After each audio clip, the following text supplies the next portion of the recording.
All right, good morning, everyone. I'd like to call the December 2nd co-curricular meeting to order, noting that we have Heather, Joan, and myself representation for board members, Dr. Brown, Nick Conrad, and Mr. Ross, who just stepped out here momentarily.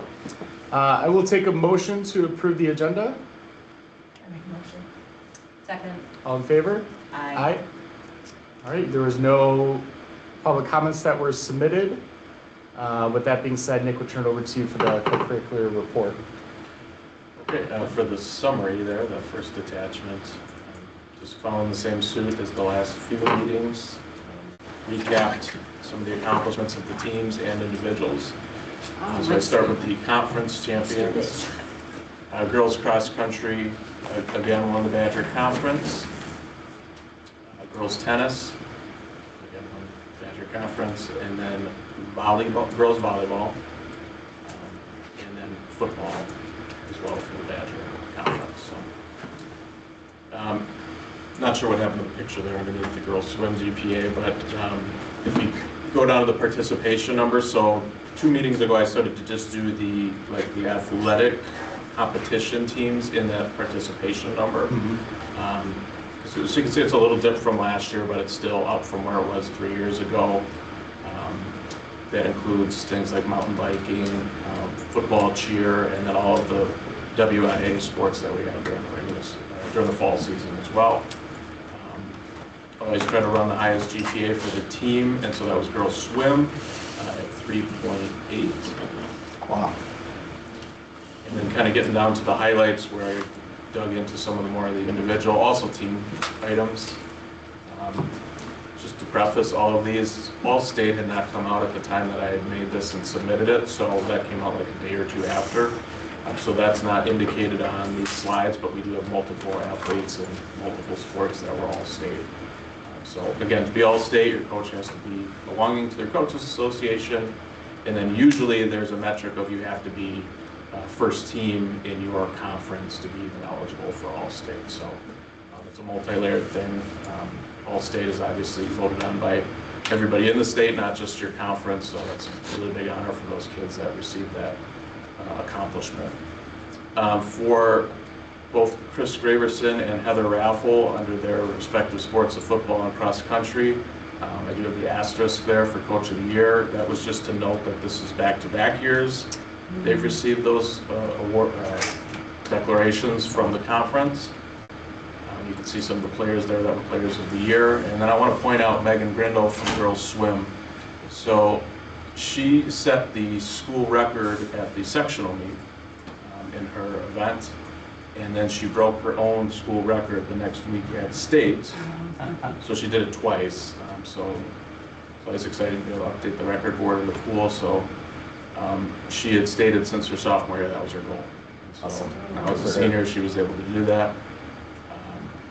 And then we had the 400 free relay team also qualified for state as well. So really big accomplishment for swim. Might not have won conference, but at the same time still a really successful year. And ultimately, Megan individually had a really successful season as well. Shooting down to some of the other sports there. Girls volleyball went to state. They had, it was the first time going to the semifinals in 32 years. So getting past that first round on Thursday night. And then you can kind of see some of the other state qualifiers in the individual fields like girls tennis and girls golf. Girls golf was Callie Shipshock, and then the state qualifiers you can see there in girls tennis as well. Boys soccer had 6 all-conference members, which was up. It was doubled from last year as well. Kind of accomplishments from team and individual perspective in a nutshell. And then looking at the board report, if you were at a football game, you might have noticed some changes in terms of parking and the way access was altered, just to kind of create a safer environment along Community Drive right outside the main gate, where the bulk of the fans enter between really 6:15 and 7:15. Where the ambulances are and the fire trucks, which were new this year, having them out there as well. But also just general our student athletes, whether it be cheer or football players walking back and forth Community Drive. So I wanted to shout out Dustin. He's been busy in his role and trying to tweak some things. So we really looked at football games because of how large of a crowd there was at those events, and how can we make that a little bit safer and just logistically smoother. So change is not easy, but I thank them for helping with the communication and talking through that process and working with the maintenance guys and working with the police department and other stakeholders to smooth out that. Looking at the Did you have future. any problems with that? Any issues with people or? No, we do get a lot of drop-offs, so we've had to look at the lot that's kind of leads up to the soccer field. It's pretty dark, and so that was a coveted drop-off spot. So I'm talking with John and Dustin about trying to light up that area a little bit more. Mm-hmm. Some people made the adjustment then and started dropping off closer on the other side of the middle school where it's a little bit better lit. And so then I was just able to take a few people in through that way too. Got it. Boys volleyball finished their second season next year. It looks pretty good to have 2 levels. The freshman class coming in, some from St. John's, some from the middle school, have a lot of volleyball experience, or they've participated in the club sense. So that we're anticipating having a pretty big group at the freshman level there. So the goal is to have 2 levels, likely a varsity and a JV, but if it is 2 JVs, just because that's where the age levels kind of line up, then that's certainly the direction we'll go. But right now we're planning on as if there is a varsity and a JV in terms of scheduling. In 27, the Badger Conference will roll out an actual boys volleyball conference, so it won't be this independent scheduling anymore, which will be a great help. We'll be able to have all conference recognition then when that happens and things like that, so it'll become more of a wholesome experience, I think, like the other sports versus the club experience it is now. Co-op renewals, I think, are in the consent agenda for girls hockey and gymnastics. Gymnastics is a yearly renewal. Girls hockey is every 2 years. That's with Sun Prairie West being the lead for that sport. Nothing changes with that. It's pretty self-explanatory at this point, I think, with those renewals.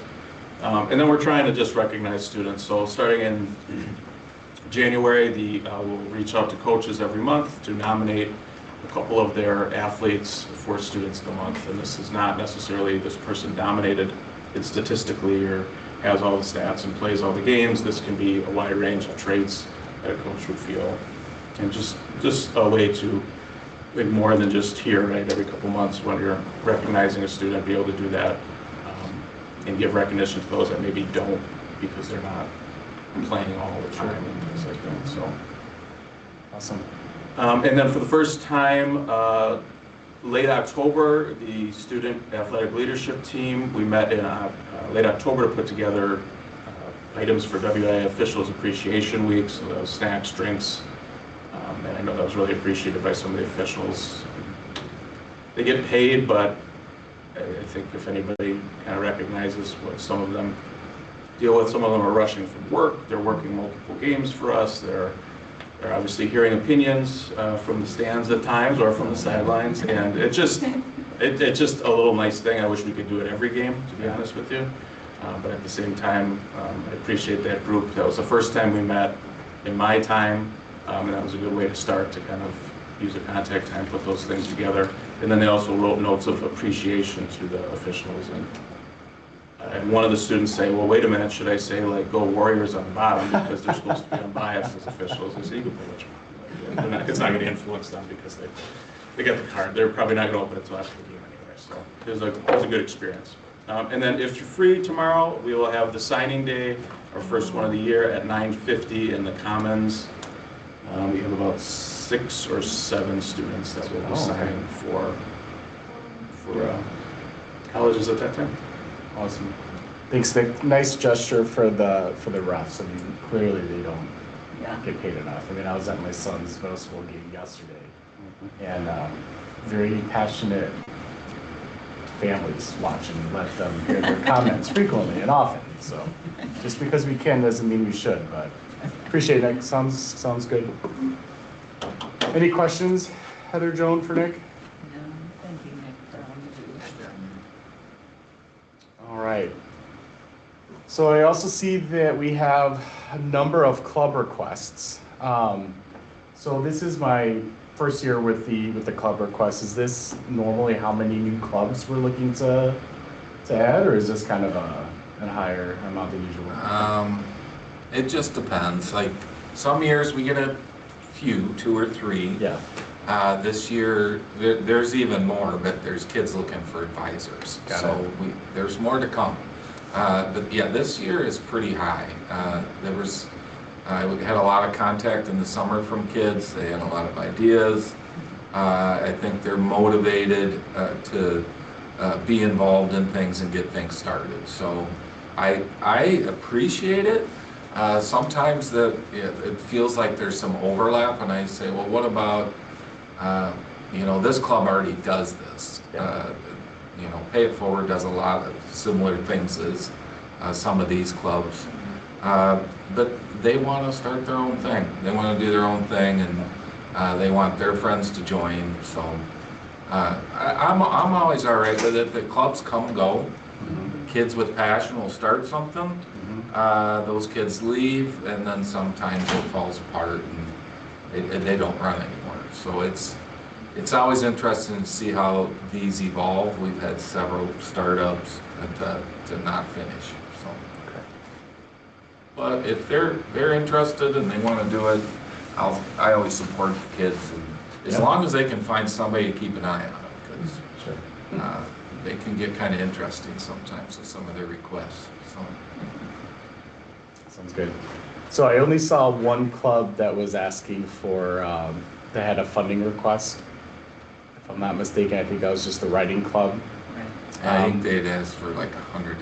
Yeah, $200. 200, okay. Yeah, so I think that's the only one that has a budget request with it. But outside of that, I did not have any questions with the club requests. Joan, Heather, any questions? No, I agree with Brian. Kids need to be involved, and they kind of start their own, and it ebbs and flows, and Yeah. I thought some of these were pretty unique and interesting, and it's like, all right, why not? Yeah. So I love when the kids kind of bring it forward and find their people. Yeah, exactly, 100%. I couldn't say that better. So that's great. So I guess we'll take a motion just to put it all together for the consent agenda. It'll be under the co-curricular meeting on the large agenda. Got it.